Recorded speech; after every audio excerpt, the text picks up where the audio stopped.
कुछ आप जी, हाँ शांति पूर्वक से पार कर दें उसको।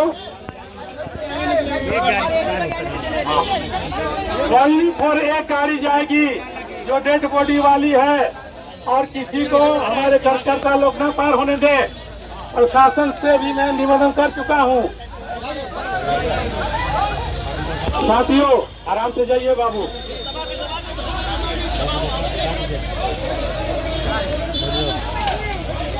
आराम से निकलो जी बाबू, धीरे धीरे निकलो। साथियों हाँ आप लोग अपने अपने जगह पर बैठ जाएं।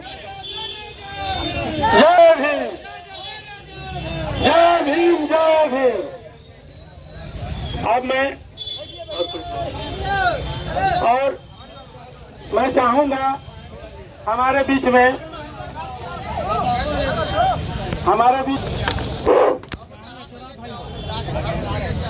सामाजिक क्रांति के अग्रदूत महात्मा ज्योतिबा फूले, छत्रपति साहू जी महाराज, पेरियार रामास्वामी नायकर, लाखों करोड़ों अरबों नमस्कार पूरे भारत ही नहीं पूरे विश्व में अधिकार कायम करने वाले बहुजन समाज के मसीहा, बहुजन समाज पार्टी के संस्थापक माननीय गांधी साहब और बहुजन समाज के जन्मे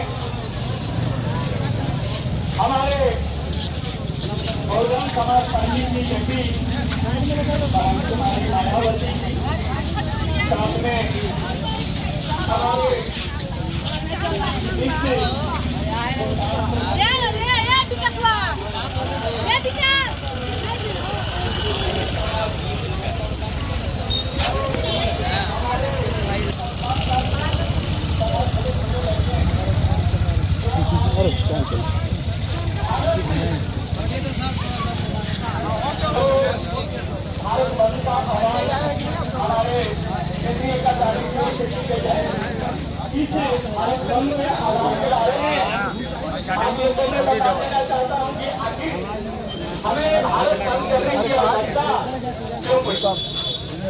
आज जो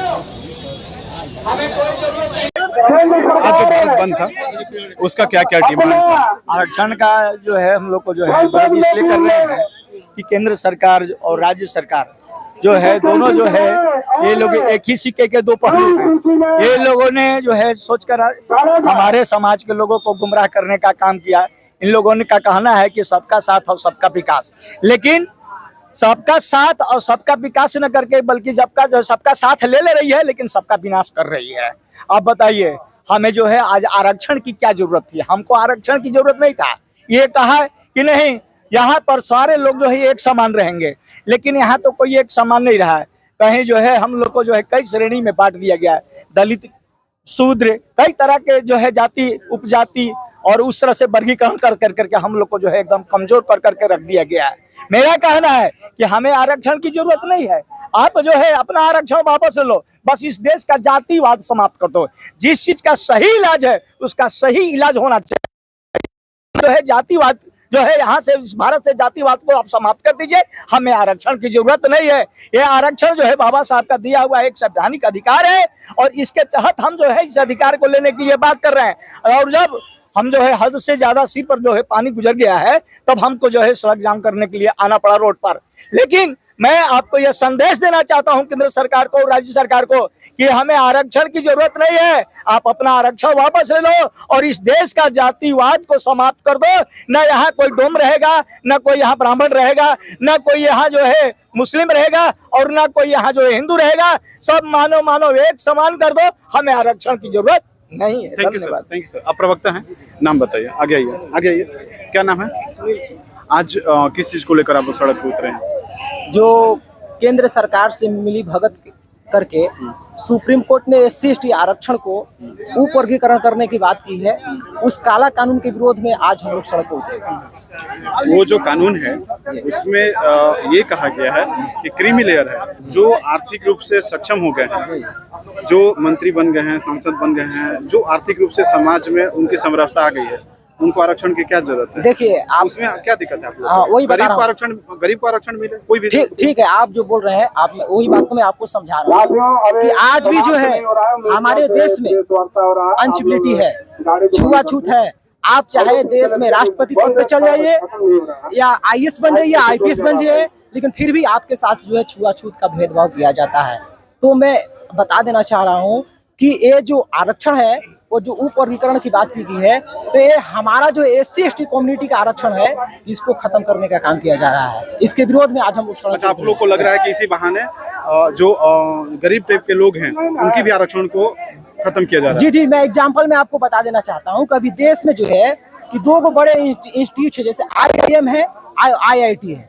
तो IIM में अभी भी 71% लगभग स्वर्ण जो है प्रोफेसर हैं, और ST कम्युनिटी का जो है 0.8% प्रोफेसर है, ST कम्युनिटी का 0.2% प्रोफेसर हैं, और क्या बोलते हैं OBC कम्युनिटी के जो है 2.6% प्रोफेसर हैं, और IIT में लगभग 80% जो है स्वर्ण प्रोफेसर हैं।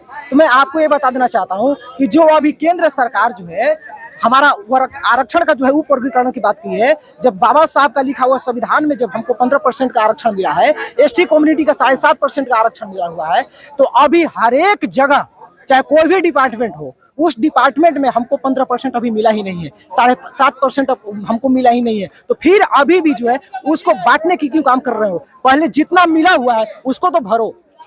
आज भारत बंद का जो आप लोगों ने आयोजन किया, सड़कों पे तमाम दल के लोग उतरे हैं, जी, क्या असर देखते हैं? इसका असर पड़ेगा सुप्रीम कोर्ट पे? हम लोग का जो है कि सड़क बंद हम लोग किए हैं, अब जो है देखते हैं सुप्रीम कोर्ट क्या करती है। आज जो है कि हम लोग सड़क प्रोटेस्ट किए हैं, और जो है सड़क पर प्रोटेस्ट करने के बाद अगर सुप्रीम कोर्ट हमारे इस जो है प्रोटेस्ट का जो विरोध में जो काला कानून बनाया है, वो काला कानून को वापस नहीं लेता है, तो इससे भी और भारी तादाद में जो है कि हम लोग जो है जन सैलाब लेकर के सड़क पर उतरेंगे और सुप्रीम कोर्ट घेरने का काम करेंगे, सुप्रीम कोर्ट में ताला मारने का काम करेंगे। और जब तक से हमारा ये जो काला कानून जो है हम लोग के विरोध में जो है काला कानून दिया है, उस काला कानून को वापस नहीं लेता है, तब तक से हम लोग चैन से बैठने वाले हैं। थैंक यू, आप मेरे साथ जुड़े रहिएगा। ये जो आप लोग कार्यक्रम लेकर सड़क, पहले तो आपका चैनल का धन्यवाद, और मैं जगदीश राम जी।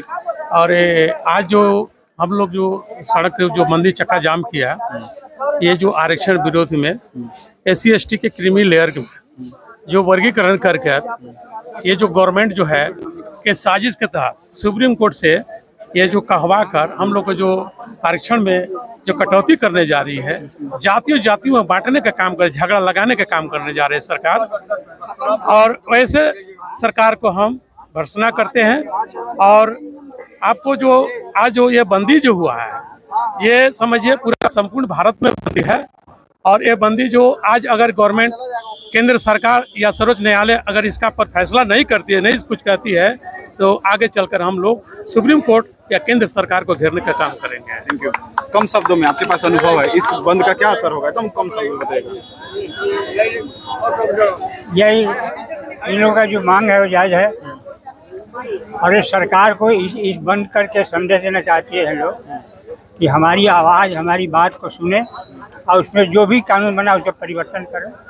यही इन लोग का मांग डिमांड है, और जायज़। ठीक है सर, जुड़े रहिएगा। और लोग हैं कोई आप लोग भी से जो इस बात को रखना चाहेंगे? आप आइए आगे। ये जो भारत बंद का है, इसका क्या असर होगा और आप लोग का मुख्य मांग क्या है? भारत में मुख्य मांग यही है कि जो SC/ST के द्वारा जो सुप्रीम कोर्ट ने इसको वर्गीकरण किया जा रहा है, ना यह किया जाए। यह सुप्रीम कोर्ट का पावर नहीं है, यह संसद में संविधान बनता है, और संविधान में इसको पास करा करके नवी सूची में शामिल किया जाए, ताकि भविष्य में यह कभी कोई सरकार हो इसे तोड़े नहीं। तो इसलिए हमारी यही मांग है कि वह नवी सूची में शामिल किया जाए, और जो कॉलेजियम सिस्टम है इसे समाप्त किया जाए। इसलिए कि एक चपरासी के बहाली के लिए यहाँ वैकेंसी निकलता है, और जज बनने के लिए बिना पढ़ाई का ही जज बना दिया जाता है। तो यह तो संविधान का विरोध है। तो जो भारत के संविधान है उसका पालन होना चाहिए, उसके अनुसार काम हो, जनता के कोई दिक्कत नहीं है। ठीक है, थैंक यू, जुड़े रहिएगा मेरे साथ।